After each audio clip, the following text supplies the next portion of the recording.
Sejam todos bem-vindos. Então, hoje a gente vai falar um pouquinho sobre AVC, o papel da alimentação, como a alimentação pode ajudar, e para vocês entenderem melhor o que é o AVC, quais são os principais sintomas, os tipos de AVCs que a gente tem, se a gente tem um AVC isquêmico, se ele é hemorrágico, qual que é a diferença de cada um, como que você faz com que o seu LDL seja oxidado, e ele oxidado, ele inflama e forma aquela placa de gordura na artéria e na veia que não deixa o sangue passar. Aí, o que acontece? Você pode ter um infarto ou um derrame que é mais conhecido do que o AVC, tá? E o que a gente quer é fazer com que isso seja bem explicado para vocês, para quando vocês perceberem esses sintomas em alguma pessoa, que vocês possam ajudá-la. Porque quanto mais rápido essa pessoa for socorrida, menos sequelas ela vai ter. É um prazer estar aqui com você, Marinês. Fico muito feliz e honrado pela oportunidade.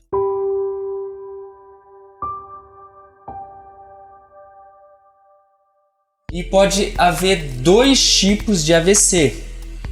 Um que está associado ao entupimento de um encanamento, que seria o AVC isquêmico, por uma obstrução, ou o AVC hemorrágico, que está associado a um rachadura, um vazamento, uma bolha no encanamento presente dentro da nossa cabeça. Porque muitas vezes os familiares, os pacientes fazem uma associação de dor de cabeça e um AVC. Só que o que acontece? O AVC que dá dor de cabeça geralmente está associado com AVC hemorrágico. Estudos falam que em torno de 10% só dos pacientes têm dor de cabeça. Então o que acontece? Muitas vezes o paciente, o familiar, acaba tendo uma alteração de força de um braço, da perna, e por não ter uma dor de cabeça, ele não associa aquela alteração ao próprio sistema nervoso central. Olha que legal! Então o primeiro ponto que a gente pode definir já e pontuar e ressaltar a importância é o fato de que a maioria dos AVC são do tipo isquêmico e eles não dão dor de cabeça. E quais são as dicas de ouro que você pode dar para quem está assistindo a essa live para fazer a prevenção do AVC? Não que para você não seja bom, né? Porque das pessoas com AVC vão consultar com você, né? Mas para fazer a prevenção do AVC. Perfeito.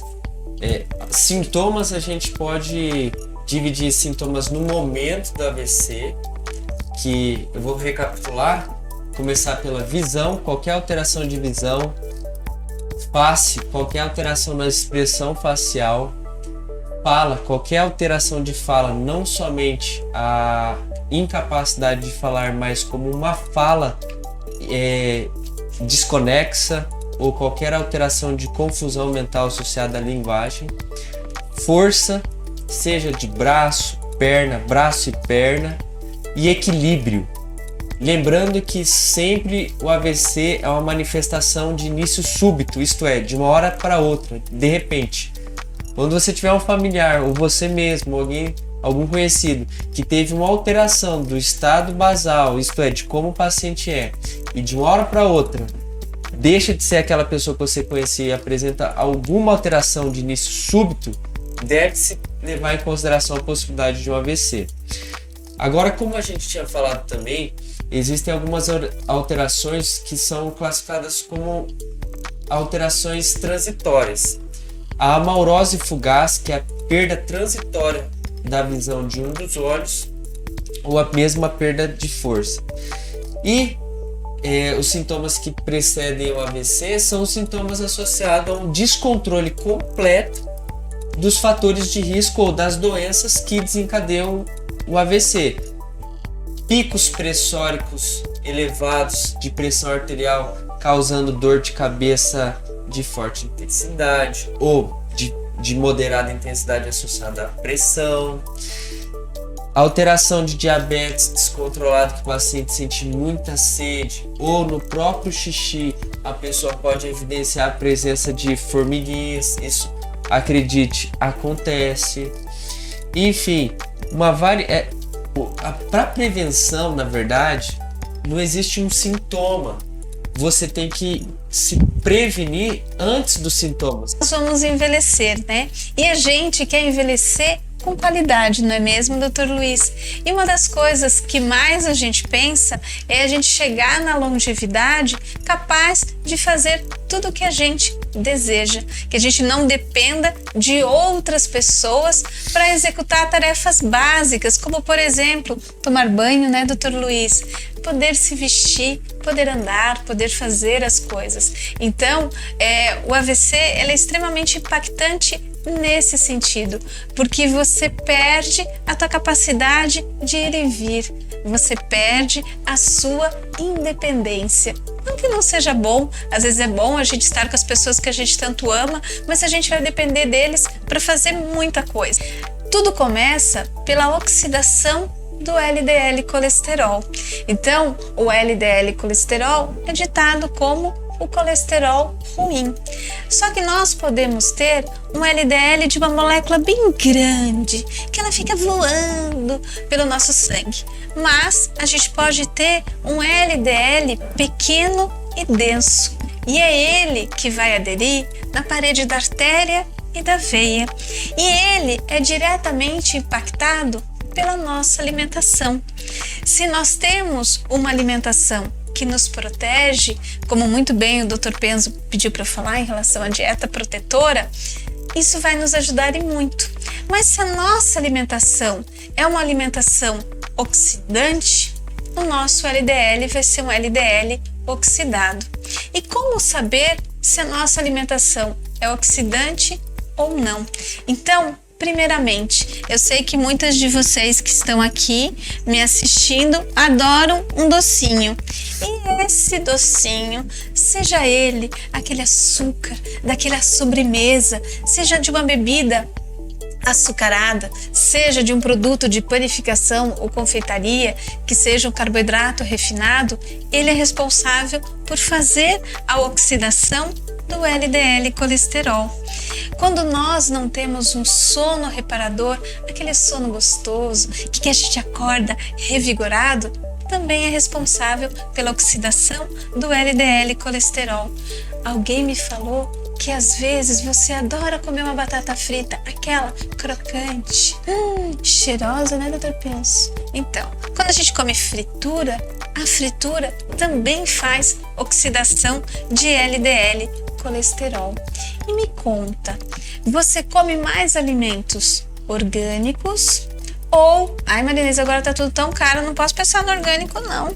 Então, o excesso da exposição de agrotóxicos e toxinas também fazem oxidação de LDL colesterol. Então, bastante cuidado com líquidos quentes e embalagens plásticas. Sabe aquele cafezinho que você toma para dar uma acordadinha? Quando ele vai naquele copo plástico, ele faz com que você aumente as toxinas que vão entrar ali naquele café que você vai beber. Então a gente tem que ter bastante cuidado, porque agora a gente vai usar bebidas quentes. Ai, Marinês, então tá, então eu posso usar copo de isopor? É a mesma coisa, tá? Então as toxinas vão para ali. Tá, então a gente tem que ter bastante cuidado. Lembra do filme de PVC que embala o alimento? Então, o bifenol também vai passar para o alimento. Quando a gente consome margarina, também. Então a gente precisa ter bastante cuidado com esses alimentos. Ai, Marinês, no inverno dá vontade de tomar um vinho, não dá? Mas o álcool também faz o aumento do LDL colesterol. Marinês, mas os cardiologistas falam que você pode tomar uma taça de vinho ao dia, tá? Mas o problema é o excesso. Então por isso que a gente tem que cuidar. Então agora eu peço para vocês anotarem aquilo que ajuda a ter uma ação antioxidante e evitar com que essa molécula de LDL fique oxidada. Então assim, o que muito ajuda são os nutrientes, os minerais com ação antioxidante. Entre eles, o selênio. Além do selênio ser excelente para a imunidade, para proteger a parte respiratória, a gente tem o selênio vindo das castanhas de uma maneira geral, nozes, castanhas, amêndoas, avelã, pistache, como fontes de selênio. Lembrando que 2 castanhas do Pará dão a quantidade de selênio que a gente precisa. Então ele vai evitar a oxidação do LDL colesterol. Alimentos fontes de magnésio. O magnésio é responsável por mais de 300 reações do nosso corpo e uma delas é ter uma ação antioxidante de evitar com que esse LDL se oxide. E aonde a gente acha alimentos fontes de magnésio? Em todas as folhas verdes bem escuras. Sabe aquele chocolate com mais cacau, que eu sempre falo que vocês adoram um chocolatinho? Então, se vocês comerem um chocolate com mais cacau, ele vai ser rico em magnésio. Tem o chocolate de alfarroba, que ele também é rico em magnésio. O feijão nosso de cada dia, ele também é rico em magnésio. Aí a gente tem o zinco. O zinco que está nos cereais integrais, nos peixes, que além de serem ricos em zinco, eles são ricos em ômega 3, que vão ajudar muito como uma ação anti-inflamatória. Então, quando a gente come peixe, quando a gente come cereais integrais, quando a gente come as castanhas também, a gente está ingerindo alimentos fontes de zinco. E a gente também tem o manganês. E o manganês, ele também está presente aonde? Nas nozes, nas castanhas, mas principalmente nas nozes. Então esses alimentos, eles vão ajudar o quê? A gente evitar oxidação de LDL colesterol.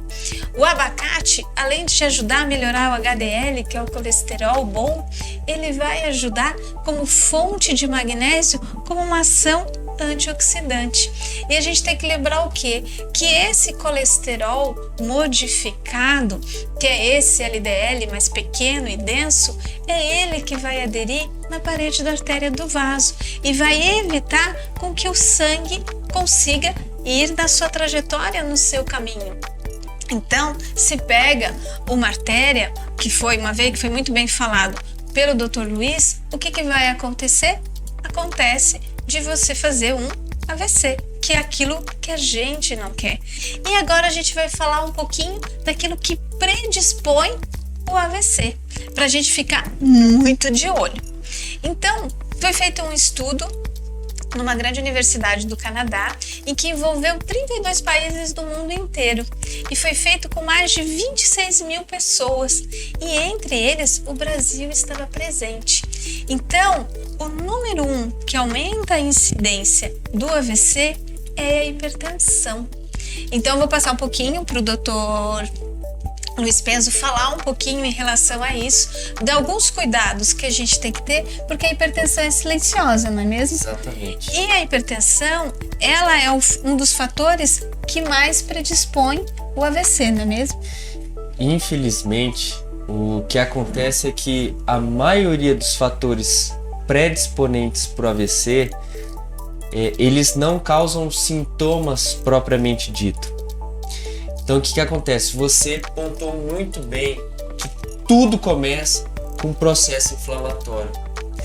Tudo começa com um processo inflamatório que lesa a parede da artéria e o LDL acaba entrando nessa parede lesada e vai formando uma placa de gordura, que é a aterosclerose. Eu costumo dizer que a nossa artéria é como uma via, uma rodovia. Uma rodovia que leva nada mais, nada menos do que ao nosso cérebro. E a inflamação que é causada pela hipertensão, o tabagismo, a diabetes, lesam uma das vias dessa rodovia e a partir daí, e nesse buraco, o colesterol acaba caindo e se acumulando progressivamente até formar as estrias gordurosas e posteriormente as células espumosas, estrias gordurosas e posteriormente a placa de aterosclerose. Mas tudo começa no ambiente inflamado devido à nossa alimentação e um dos principais fatores predisponentes que vai fazer uma lesão nessa via, na rua, no nosso vaso, é a hipertensão arterial. É ela que vai lesar o vaso para que o LDL entre dentro da camada e comece a formar placa de gordura. E muito bem pontuado, porque você, meu querido que me assiste, você que tem um familiar que possui hipertensão arterial, essa pessoa que possui a doença em si não sente nada, exceto nos casos em que já está numa pressão muito elevada. Então eu acredito que esse é um dos principais dificuldades, porque o nosso organismo reage bem quando sentimos dor, a gente toma uma atitude, quando nós temos alguma reação como febre, tomamos atitude. Agora, muitas vezes as pessoas são refém da passividade diante de uma doença que não gera sintoma. Que é a hipertensão, né? Que é a hipertensão. É uma doença silenciosa. Nós estávamos conversando aqui, 50% basicamente dos AVCs são causados diretamente pela hipertensão e até 80% dos AVCs possuem uma relação, seja ela direta ou indiretamente, com a hipertensão arterial sistêmica. E a gente tem que pensar o quê? O brasileiro adora um salzinho. Deixa eu ver aqui alguém que falou. Ó, não foi Efraim. O salão espaço feminino. Fala, minha mãe ama miojo. Não sei como tirar dela. Então o que acontece? O miojo é um alimento extremamente salgado. E se você não sabe, o macarrão ele foi frito primeiro. Por que ele vai ser de preparo em 1 minuto? Então você tem uma farinha branca, você tem um alimento rico em gordura, então tudo isso faz oxidação de LDL, colesterol, e você tem um alimento com muito sal. O povo brasileiro adora sal. O consumo médio da população brasileira é em torno de 6 gramas de sal por dia. Só que o normal seria nós usarmos em torno de 2, 3 gramas de sal por dia. Então, tem muitas pessoas que amam o saleiro, tem uma paixão pelo saleiro e coloca sal na salada, coloca mais sal na comida. E daí? A hipertensão, como o Dr. Luiz Penzo falou, ela é silenciosa. E tem muita gente que não gosta de tomar medicamento. Então, protela. Ou tomou hoje, esquece de tomar amanhã. Minha pressão tá ok, mais ou menos. Só que daí ela pode fazer picos. E no inverno tem mais picos de pressão mais alta, não tem? O frio, ele faz uma... Primeiro que você sente dor pelo frio, e o próprio frio faz uma vasoconstrição periférica que aumenta a pressão arterial. Isso é um dos principais desencadeantes do AVC. Não necessariamente que a pessoa desenvolveu AVC ali naqueles meses de frio, mas é no frio que, com o pico hipertensivo, acaba tendo o AVC, seja ele isquêmico ou hemorrágico.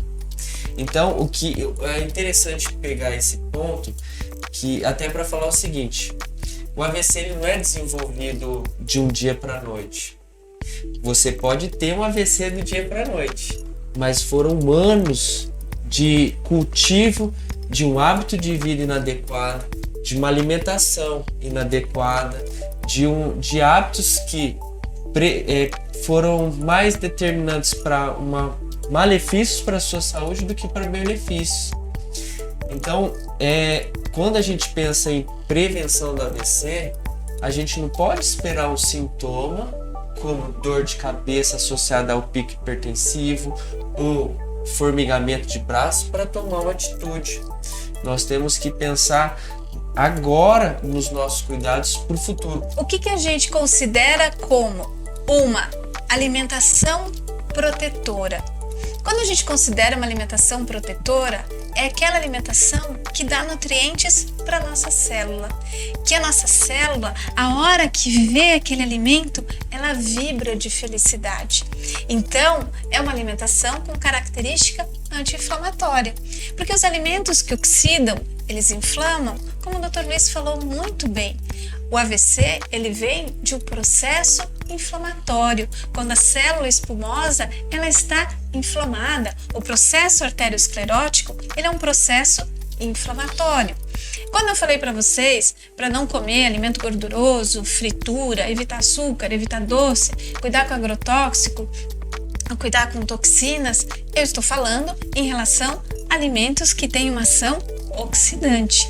E o que vai ajudar a gente viver muitos anos, de proteger o nosso coração, de proteger o nosso cérebro? O que a gente tem que pensar? Em consumir uma alimentação de característica mais mediterrânea, ter cor no prato. É aquela hora de você olhar para o seu prato e ver aquele prato colorido, sorrindo para você. Consumir alimentos verdes, que eles são ricos em magnésio, consumir alimentos vermelhos, consumir alimentos alaranjados, consumir os grãos de uma maneira geral, feijão, lentilha, ervilha, grão de bico, o arroz integral, o arroz vermelho para quem pode, o arroz negro para quem deseja, consumir mais peixe, os ovos que eram considerados vilões, hoje eles estão como mocinhos, mas eles estão como mocinhos porque eles ajudam a subir o HDL colesterol. Mas se você pega o ovo e frita o ovo com muito óleo, ele vai aumentar o LDL colesterol. Aí o que acontece? A esposa do peso come pouco para ela não engordar, certo? Então tem muita gente que pensa, vou comer pouco para não engordar. E será que isso vai nutrir as minhas células? Quando a gente come mais verduras, mais legumes, a densidade calórica desses alimentos ela é pequena e a gente precisa garantir a nossa saúde intestinal. Então, me conte aquilo que tu comes e eu te conto como são as bactérias do seu intestino. Então, quando você come mais verduras, mais legumes, frutas na quantidade adequada, antes se falava para você comer em torno de 5 porções de fruta, eu já cheguei a falar isso. Hoje a gente já fala em consumir no máximo de 2 a 3 porções de fruta do tamanho da mão da gente, não leva em consideração a minha que é meio pequenininha. Então, o que acontece? A gente não pode exagerar no consumo das frutas, porque as frutas são ricas em açúcar. Mas as verduras e os legumes, eles têm uma densidade calórica menor e eles são ricos em fibra, ricos em substâncias antioxidantes. Então a gente deve caprichar no consumo desses alimentos. Esses alimentos não vão engordar, esses alimentos vão nutrir as células, vão fazer vocês chegarem aos 90, 100 anos com muita saúde, tá? Então, as verduras, os legumes de uma maneira geral, caprichar no consumo dos grãos, daqueles alimentos em que eles são mais integrais, eles vão ajudar mais. Mas tem aqueles alimentos que vão ajudar um pouquinho mais. Quem são eles? As frutas vermelhas, que elas são ricas em antocianidinas.